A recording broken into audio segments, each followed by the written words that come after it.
तो सौभाग्यशाली हैं कि हमारा जन्म स्वतंत्र भारत में हुआ।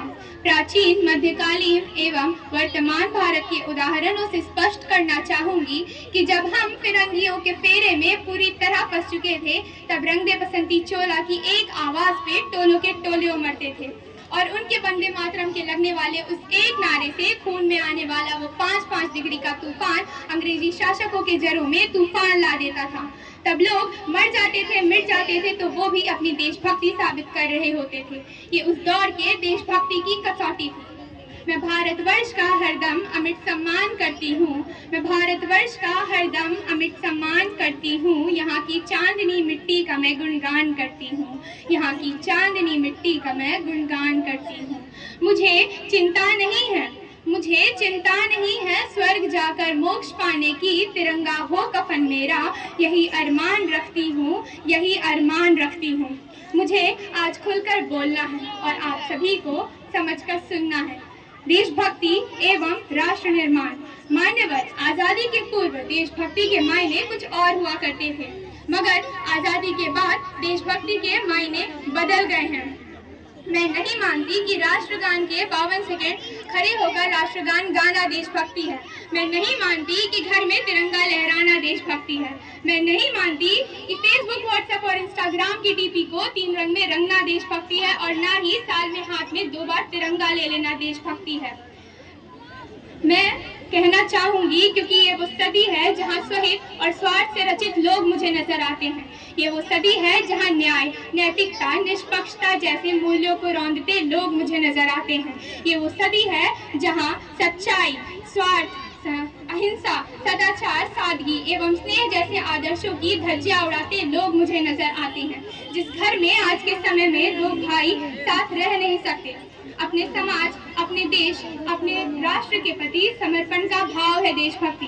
हर देशद्रोही के जीवन में आने वाला तूफान है हमारी सच्ची देशभक्ति, ताकि हर देशद्रोही ये समझ सके कि अगर तू परिंदा है तो ये आसमान तेरा है, अगर तू दरिंदा है तो शमशान तेरा है। भाईचारे से रहना है तो रह, वरना ये कब्र भी तेरी है और ये कब्रिस्तान भी तेरा है, कि ये कब्र भी तेरी है और ये कब्रिस्तान भी तेरा है।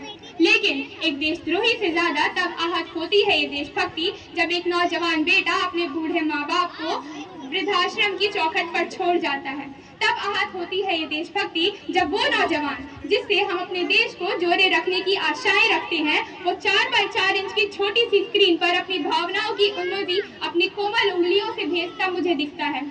वही युवा जिससे हम आशाएं रखते हैं अपने देश को जोड़े रखने की, वो युवा मुझे शराब के नशे में भीगा नजर आता है। महोदय, इस विकट परिस्थिति में देशभक्ति एवं राष्ट्र निर्माण बहुत ही मुश्किल हो गया है।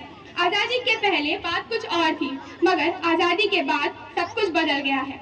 स्वतंत्रता सेनानी सुभाष चंद्र बोस से लेकर महात्मा गांधी तक, वीर बहादुर लाल बहादुर शास्त्री से लेकर झांसी की रानी तक, इन लोगों को हम देशभक्त कहेंगे। किंतु आज अगर हम देशभक्त कहें तो किसे कहें?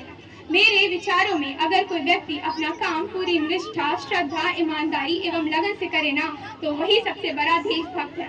धर्म के नाम पे लड़ने वाले लोगों, संभल जाओ कि इससे पहले तुम्हारी ये जंग तुम्हारे राष्ट्र को ले ली, क्योंकि इस राष्ट्र के अंदर की जाने वाली अपने ही लोगों से ये जंग कभी राष्ट्र निर्माण संभव नहीं कर सकती।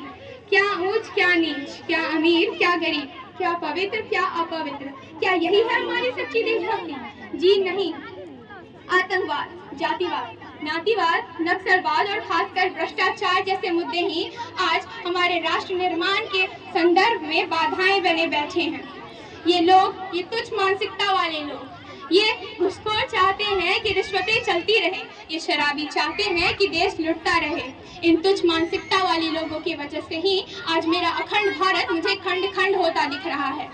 इस तुच्छ मानसिकता वाले लोगों को मैं जरूर कहना चाहूंगी कि ए हवाओं में जहर घोलने वालों, ए हवाओं में जहर घोलने वालों, फिजाएं हमारे इशारों पे बदलती है, तुम क्या बदलोगे हस्ती हिंदुस्तान की? हमारे जिगर में माँ भारती बसती है, माँ भारती बसती है। तो आओ हम एक उम्मीद बने, एक उम्मीद बनकर साथ चलें, हर राष्ट्र को समझे, उनके कल्चर से परिचित हो, उनसे जाने पहचाने और हम मिलकर एक ताकत बने। तब जाकर हम इस विश्व के सामने खड़े हो पाएंगे, इस विश्व की चुनौतियों का सामना कर पाएंगे, इस विश्व के सामने सर उठा जी पाएंगे। क्योंकि महोदय, अगर अकेले हम बूंद हैं तो मिल जाए तो सागर, अकेले हम धागा हैं तो मिल जाए तो चादर, अकेले हम पत्थर हैं तो मिल जाए तो इबादत, और ए युवाओं, अकेले हम दुआएं हैं मिल जाए तो इबादत। तब जाकर इस देश का हर एक नागरिक बुलंद बेखौफ निडर आवाज में कह सकेगा कि चीन हो, रूस हो या फिर हो वो पाकिस्तान, कि चीन हो, रूस हो या फिर हो वो पाकिस्तान, मेरे हिंदुस्तान से टकराना खेल नहीं है आसान, खेल नहीं है आसान। अंत में मैं बस इतना कहना चाहूंगी कि मेरा हिंदुस्तान महान था, महान है, महान रहेगा, कि वो महान था, महान है, महान रहेगा। होगा हौसला सभी के दिलों में बुलंद तो पाकिस्तान भी जय हिंद कहेगा, पाकिस्तान ही क्यों ये सारा जहां जय हिंद कहेगा। जय हिंद, जय भारत। धन्यवाद लिपि। राष्ट्रभक्ति